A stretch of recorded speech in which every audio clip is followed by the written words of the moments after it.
Although I've been teaching a kind of a mini class as part of the continuing education program at Washington College, and the title of the class has been Bypassing the Plot, the Bilateral Ploy of Reading. And as I look back on the class, as we're approaching the conclusion of the series of classes, I put together a group of notes and to present a kind of overview reminding us of what we had been doing and the general idea, the purpose, kind of the theory behind the class itself. So I thought I'd put that up on my channel. I'll begin with a few general points then about this idea that I have of the bilateral ploy. And so it's the idea of the play between the plot and the ploy, the plot with its three parts, beginning, middle, and end, and the bilateral ploy then with the left-right bilateral symmetry, the contrast between the kind of the form, the sort of completion that one can create through a plot and the much quicker completion, and at the same time, the less visible, the more submerged, subliminal, covert kind of completion that's achieved through this bilateral ploy. So the ploy is a kind of way of getting around the requirements of the plot, and in particular then the requirement of the passage of time. As Aristotle says in his Poetics, the plot requires, it must be of a certain length. There has to be a beginning, a middle, and an end that you finally achieve. While in with the bilateral ploy, that sense of completion depends upon, or is associated with, is accompanied by, let's say, the suspension of time. Just a real obvious example, once it's been pointed out at least, oftentimes because they are somewhat covert, somewhat invisible, you don't really notice them at first. But you take the example, I'll jump ahead right away because everyone knows The Great Gatsby, and when you think in terms of the plot of The Great Gatsby, what you notice is that in terms of what it is that Gatsby wants to accomplish, at least, that plot is incomplete. He gets killed. George Wilson shoots him, kills him in his swimming pool, so he doesn't reunite with Daisy, which had been his aim from the very beginning. In contrast to that, though, if you notice when you come to the end of The Great Gatsby, and Nick Carraway makes that remark about the green breast of the New World, you say, "Oh, I remember." That's at the end of chapter 9. I remember. If you do, indeed, remember at the end of chapter 1, Gatsby is reaching out, and Nick looks across the bay, the Courtesy Bay there, and what does he see? The green light, and the green light which is at the end of Daisy's dock. And it's a very, very good example. I will pause over that. I'm kind of jumping ahead to The Great Gatsby already, because it is such a familiar work and a really good place to begin, I think, that you take the green light and you can interpret it in one of two ways, along with all kinds of other symbolic readings, I suppose, but you can read it in terms of the plot, that the green light designates the goal of Gatsby's dream, what he hopes to achieve at some point, finally the culmination of his quest to be reunited with Daisy, but also, so that's in terms of plot, but in terms of the bilateral ploy, Fitzgerald has, again, not obviously until it's been pointed out, but when it's been pointed out, it seems to me that it's indisputable that he has planted, right at the beginning, right at the end of the novel, two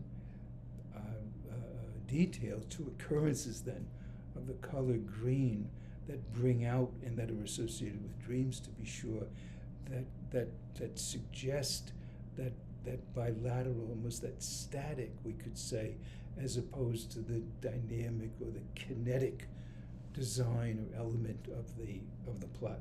Okay, let me get back to my general points then. So that with respect to and I'll make a couple of comparisons, contrasts between plot and ploy. First of all, with respect to the plot, your emphasis is on the character, on what Gatsby is doing, for example. With respect to the ploy, our attention is focused rather not so much on the character, but on the author. And it's not, I would say, not so much to make this distinction, not so much what the author is doing, but rather what the author is making, of the design that he's creating, of the way in which he's shaping and fashioning the particular work that he's constructing, and that he's making again, as the main character is doing whatever it is that he is doing. To be sure, the second point, as I had mentioned already, I suppose, that the plot is in three parts. It has a beginning, a middle, and an end. The bilateral ploy, rather, is in two parts. It has, on the one hand, on the other hand, a left-right bilateral symmetry then. I've already said, I'll just repeat then the third point, the plot depends upon the passage of time, the bilateral ploy, rather, on the suspension of time. In the plot, you have events that occur, and Aristotle points this out in the Poetics, occur one after the other. In contrast then to the bilateral ploy, in which the elements are side by side.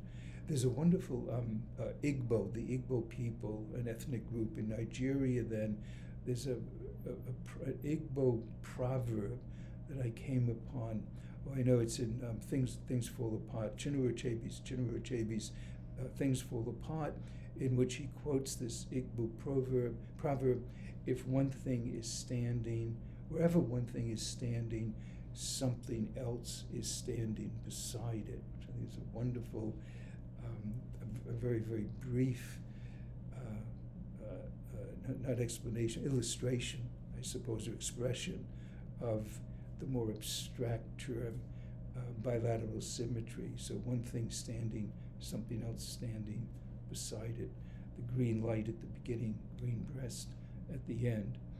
And many, many other details which we talked about in this class.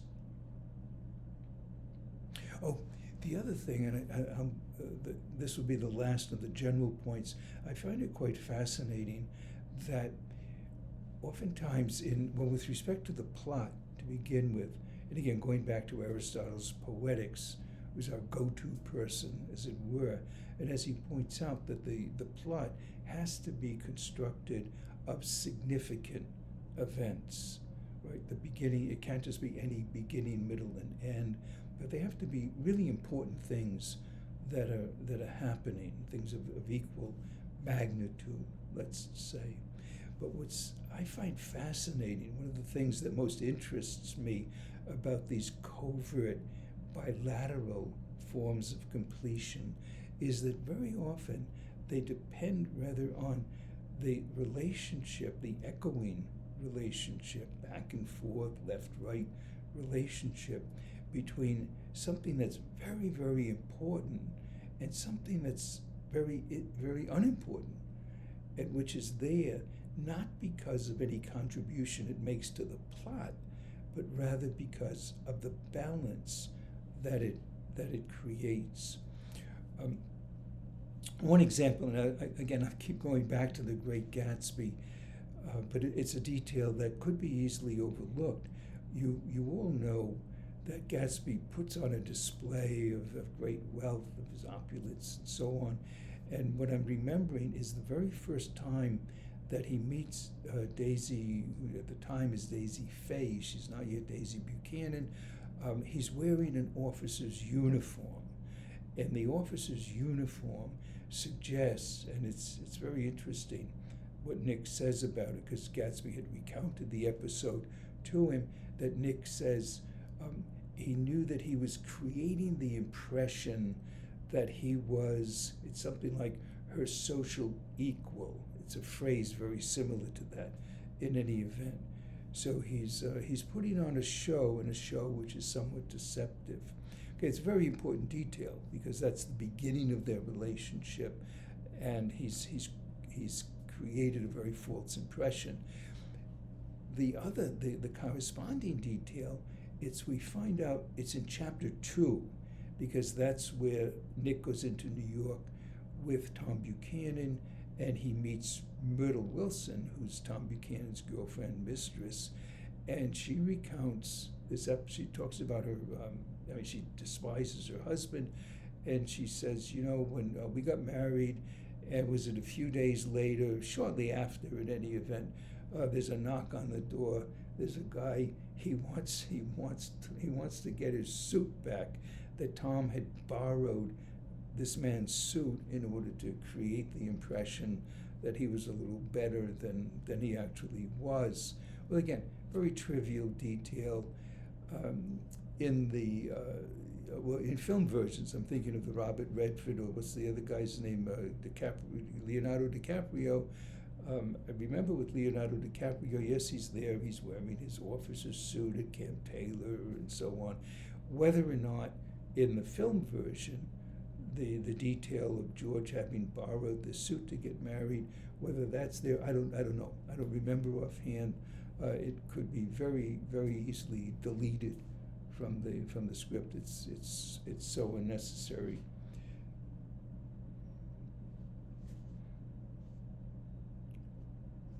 Okay, I'm going to stop there because those are the general points that I wanted to make about the class.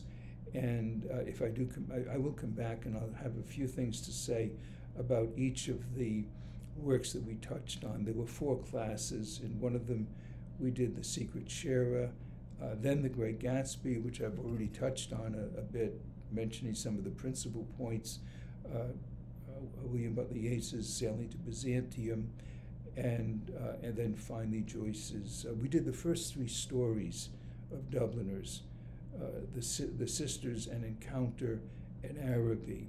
And the point that we made, not surprisingly, is so you have 3 stories and 3 aspects then of, as Joyce said, those are 3 stories that are associated with 3 different aspects of childhood. And yet in each of those stories, what we notice is not so much a progression through time, a chronological a progression as with a plot that's based upon causality of one thing causing another thing to happen, which causes yet another thing to happen, but rather, once again, it's Joyce's creation of symmetries. Okay, thank you.